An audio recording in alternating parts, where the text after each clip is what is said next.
Attends, c'est où? Là, on est encore à la bascule? Là. C'est un manoir qui, lorsque il m'est parvenu, après le décès de mon père, était dans un état déplorable. J'avais l'impression qu'il me disait, voilà, je suis à l'abandon depuis tant et tant d'années, est-ce qu'on va me laisser tomber complètement ou est-ce qu'on va me redonner une vie, une nouvelle vie? Et donc, j'ai pris la décision de faire cette restauration parce que je me voyais mal être celui dans la chaîne de tous les ancêtres de ma famille et de ma génération, être celui par qui le manoir se serait écroulé. Ce qui nous intéresse beaucoup dans ce manoir, c'est qu'il a été donc, on va dire, presque abandonné pendant une période assez longue. Et qu'il a subi, bien qu'il ait subi quelques transformations au cours des siècles, il a conservé des dispositions anciennes. On a là une collection en fait de témoignages de l'architecture médiévale de la plus ancienne. Il y a eu plusieurs dizaines d'analyses dendrochronologiques qui ont été faites sur les parties de bois du manoir. Et cet apport extrêmement précieux a permis de comprendre l'évolution architecturale du manoir depuis l'origine jusqu'à la période la plus récente, c'est-à-dire le milieu du XVIe siècle. Cette étude dendrochronologique a permis d'identifier différentes phases de travaux. La plus ancienne concerne la charpente de comble. Donc on a des éléments qui nous permettent d'indiquer que ces bois ont pu être abattus entre 1335 et 1340. Comme les bois n'étaient jamais généralement pas séchés avant mise en place, ça revient à dater les ouvrages, ça veut dire que la charpente date de ces mêmes années. Ce type de manoir serait le plus ancien manoir breton, ce qui est assez impressionnant.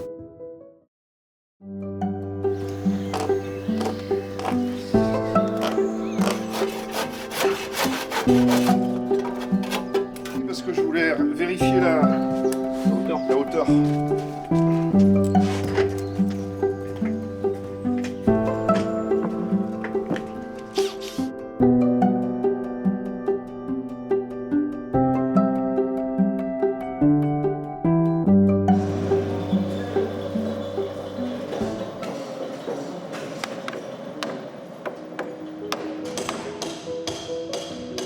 Les bois du manoir, pour certains d'entre eux, ils étaient très dégradés, très détériorés.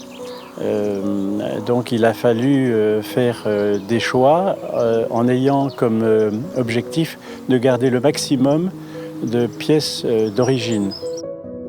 Donc la première phase des travaux, au point de vue charpente, a été donc la dépose de la charpente. On a déposé les charpentes, elles sont revenues dans nos ateliers pour être à l'aise pour travailler, avoir une surface correspondante. Parce qu'on travaille sur une épure, donc la charpente est redessinée au sol, on remet les bois en ligne, on refait les assemblages. Donc il faut une surface plane, il faut de la réserve de bois à côté nécessaire pour apporter les compléments. Les assemblages de la charpente du logis, on les avait sous les yeux en fait, donc on les a observés, dimensionnés, restitués. Les assemblages anciens ont été restaurés, les chevillères remplacées, nouvelles, des assemblages des bois nouveaux, copie conforme des assemblages anciens, et on a pu reproduire pour être cohérent. Bon, quelques centaines d'années, les différences se verront parce que les outils sont un petit peu différents, mais on était au plus près de ce qui existait, c'est ce qui était souhaité. Les charpentiers ont démonté le plancher de la grande salle, enfin tous les planchers, pour pouvoir d'une part analyser de façon précise et minutieuse l'état des bois. Ils ont ensuite emmené tout en atelier pour pouvoir déterminer ce qui pouvait être gardé ou pas. sur la poutre de derrière, elle était complètement abîmée au niveau du mur, elle ne portait même plus sur le mur. Donc pour qu'elle porte sur le mur, on a résiné d'un côté et rajouté un corbeau, donc c'est une pièce de bois qu'on met en dessous la poutre pour la soutenir. Et on a fait ça des deux côtés, un corbeau de chaque côté. Et d'un côté, donc, on a fait de la résine et de l'autre côté, on a fait une greffe d'un morceau de bois qu'on a incrusté dans la poutre pour solidifier l'ensemble. La particularité, c'est surtout de réutiliser les vieux bois qui datent donc du 16e, voire avant, 13e, pour tout, entre les planchers et la charpente. Donc réutiliser le maximum de vieux. Et ce qu'on ne peut pas réutiliser aux pièces où elles étaient, de les reprendre pour essayer de les mettre ailleurs comme ça se faisait avant.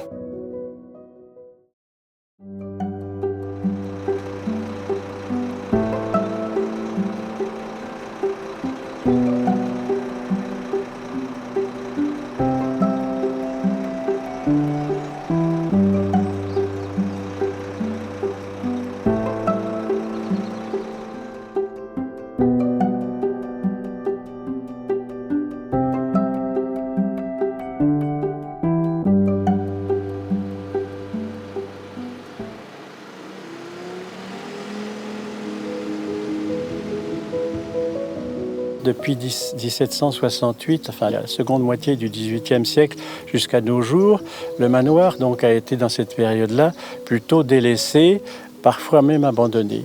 Et puis au XXe siècle, mon père il a jugé que le pavillon, édifié au XVIe siècle, était devenu trop vétuste et dangereux pour les personnes qui habitaient à ce moment-là le manoir, et donc il l'a fait abattre.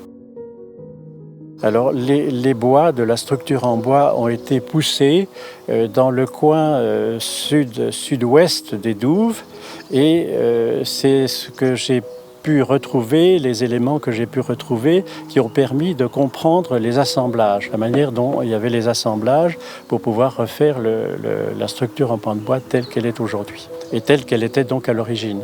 Donc beaucoup d'éléments étaient lisibles sur place. On a retrouvé des morceaux entiers de pans de bois avec les mortaises, les tenons qui nous donnaient à la fois des hauteurs d'étages, des formes de contreventement. Et donc tout ça nous a permis d'avoir cette restitution qui, je pense, sera particulièrement fidèle.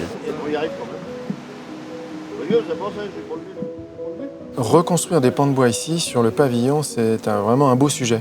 Nous, charpentiers, intervenant là-dessus, c'est que du bonheur. Créer l'ouvrage, parce que c'est une création par rapport à des choses d'origine, mais là, tout est neuf en fait.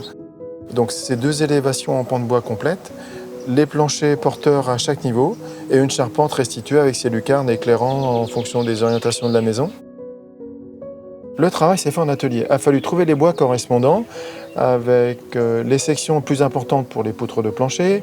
On a dessiné au sol les épures de l'ensemble de l'ouvrage, dessiné, conçu la charpente qui va au-dessus. On a élevé les façades sur les plans, façade par façade, niveau par niveau. On a mis sur ligne les pièces, on les a tracé les assemblages, taillé les pièces entre elles avec les techniques, les assemblages qu'on avait pu retrouver avant, fait les assemblages, c'est-à-dire laissés à blanc, on va dire, et ensuite on a démonté. Les pans de bois, l'ensemble de la tour est arrivé ici. Avec une grue, on a mis en place les planchers d'abord, le premier niveau du pan de bois, le deuxième plancher, le deuxième niveau du pan de bois, et ainsi de suite, pièce par pièce. Le pan de bois a été monté en totalité. C'est une construction bois à part entière.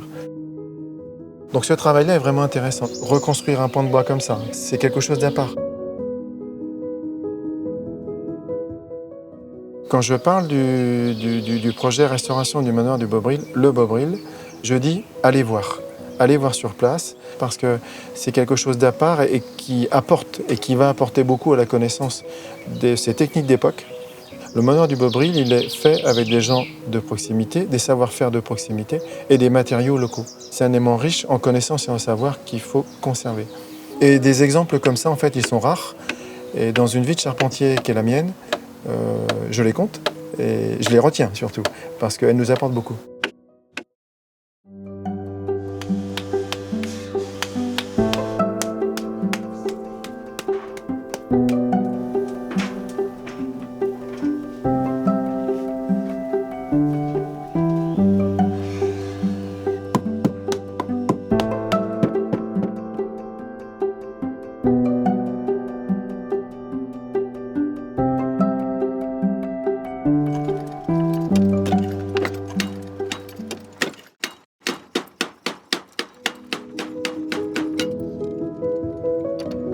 les ardoises, donc, ça a été un élément important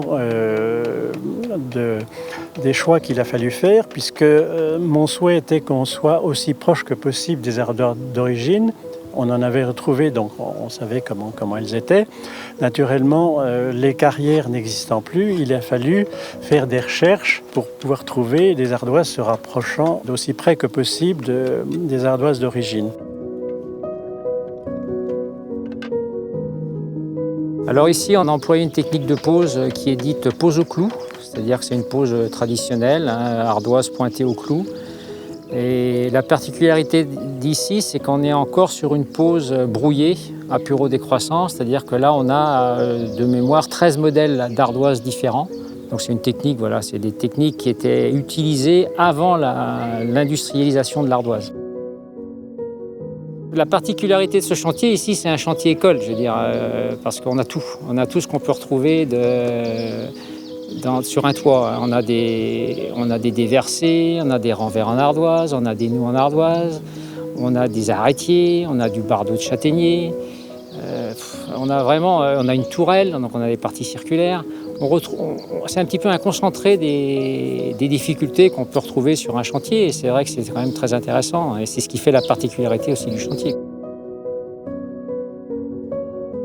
J'avais donné comme instruction aux différents compagnons qui sont intervenus dans toutes les phases du chantier de faire très attention justement à s'ils retrouvaient des éléments qui pouvaient avoir une signification et un intérêt historique ou archéologique. Un des éléments importants aussi qu'on a pu retrouver sur le site, c'était des fragments des anciennes tuiles faîtières. Donc les tuiles faîtières, ce sont les tuiles qui font le sommet du toit, qui sont en terre cuite et qui ici étaient en terre cuite vernissée. Ce qui est une technique assez noble, qui permet aussi d'avoir une tuile qui perdure mieux dans le temps. Et on en a retrouvé ici des morceaux, et on a retrouvé avec une glaçure très intéressante, qui était d'une teinte verte, mais d'un vert très fin, puisqu'il était suffisamment transparent pour qu'on puisse voir la teinte naturelle de la terre par-dessous au travers de cette glaçure verte.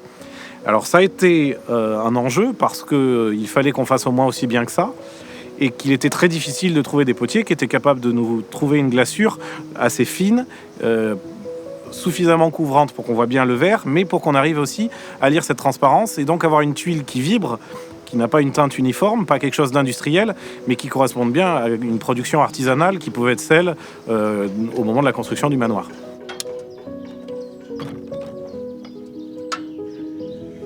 Les épis de fêtage, on n'en a pas retrouvé, mais on sait effectivement par des documents d'édifices de cette époque-là qui avaient des épis de fêtage et qui correspondaient en général aux tuiles vernissées.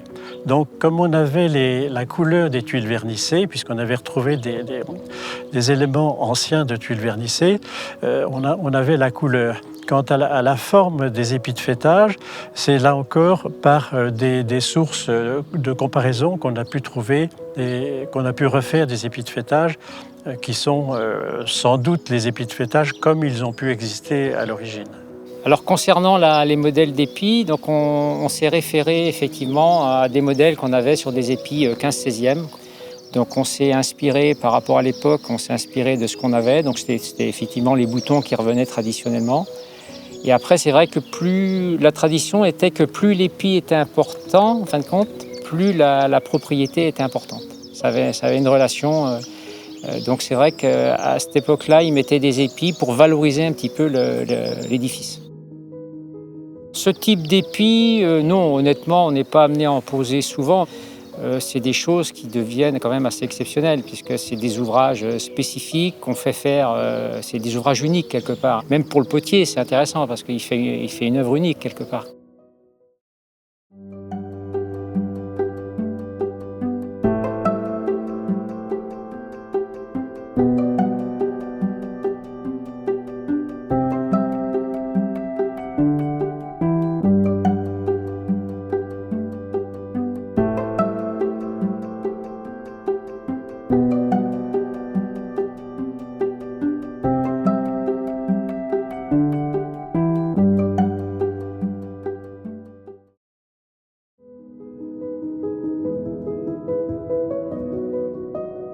les entreprises donc, ont, je pense, trouvé dans ce chantier de restauration des éléments intéressants pour elles d'utilisation de leur savoir-faire ou de redécouverte de leur savoir-faire, puisqu'on a cherché à refaire à l'identique, donc non seulement les éléments d'architecture, mais l'emploi des matériaux.